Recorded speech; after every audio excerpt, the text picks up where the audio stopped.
Le déploiement intégral, s'émanciper de l'impasse du développement personnel. Je suis Joachim Robert Froid, auteur du livre Le déploiement intégral aux éditions Erol 2020, et je vais tenter de expliquer pourquoi en fait le développement personnel est une impasse, mais je ne crache pas sur le développement personnel, j'explique simplement les limites et la différence fondamentale qu'il y a avec le déploiement intégral.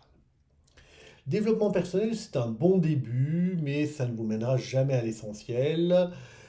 Bien que l'on se plonge dans le développement personnel par désir d'épanouissement, mal-être, interrogation existentielle ou autre spirituelle, l'objectif demeure similaire, c'est devenir la meilleure version de soi-même.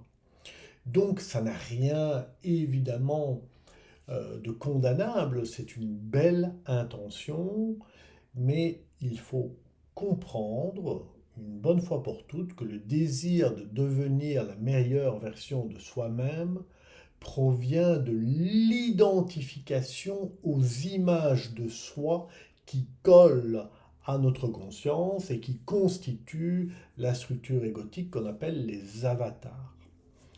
Et donc, tant que l'on désire s'améliorer ou s'éveiller, c'est qu'on est positionné dans l'ignorance de soi. Ça ne veut pas dire qu'une personne qui ne désire pas s'améliorer ou s'éveiller est directement dans la sagesse. Pas du tout. Tu peux être complètement perdu dans l'ignorance sans désirer t'éveiller. La première phase, c'est je désire m'éveiller ou m'améliorer, et c'est donc bien du développement personnel.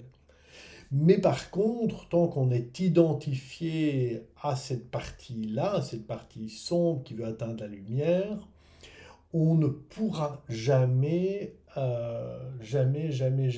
atteindre l'essentiel parce que ça favorise le développement de l'ego spirituel. Donc il faudra à un moment donné abandonner cette voie de développement personnel, même si c'est celle qui nous a mis en mouvement au début. Le déploiement intégral renverse donc totalement la direction de l'énergie investie. Il s'agit d'un retournement.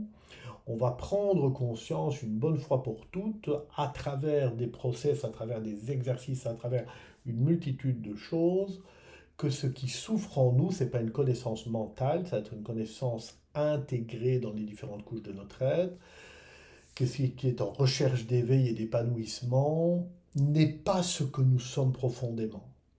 Et on ne va pas chercher à savoir ce que nous sommes profondément. Parce que si on cherche à savoir ce que nous sommes profondément, on reste dans le piège du développement personnel, on est quelque part mu par un avatar spirituel ou chercheur de quelque chose qui aimerait bien rencontrer sa vraie nature, et ça n'est pas possible. On ne peut pas connecter sa vraie nature, on ne peut pas la rencontrer, on ne peut pas travailler dessus, quoi que ce soit, tout ça c'est des foutaises. Il s'agit à un moment donné de consumer, c'est vraiment consumer les charges qui maintiennent ces avatars, donc les désirs et les frustrations, on va les faire passer par des process spécifiques. Ça va provoquer des retournements successifs au sein de notre véritable nature. Donc on va avoir des réveils, des, des illuminations progressives, plus fortes, moins fortes, peu importe, on n'en a rien à foutre, du moment que on va décoller petit à petit. Et donc progressivement, en reconnaissant notre véritable nature, déjà parfaitement en paix, accomplie, heureuse, même si on ne, si quelque part on fond dedans, donc on se dissout complètement, eh bien, on va commencer à voir apparaître ces avatars, donc à décoller, à ne plus être ces avatars-là, et on va se déployer dans le non-effort de jour en jour. En inversant le processus, tout est plus léger et plus fluide car on se rend compte par l'expérience profonde qu'il n'y a pas d'individu à améliorer. Autrement dit, le développement personnel développe et forge des personnalités et le déploiement intégral exprime la singularité que tu es déjà. Ça peut être complémentaire, ça peut être opposé, ça dépend comment tu vois les choses, mais il y en a un qui ne t'amènera pas dans l'essence de l'être, ça c'est sûr, et l'autre qui n'en a rien à foutre de tes performances et ceci et cela. Tu es, ça te rappelle juste que tu es là pour te déployer, aimer, être, être dans cette facilité que la nature exprime tous les jours, cette facilité qui est l'harmonie, l'équilibre, le confort pour un minimum d'énergie. C'est la voie du déploiement intégral, la voie de la nature. Voilà.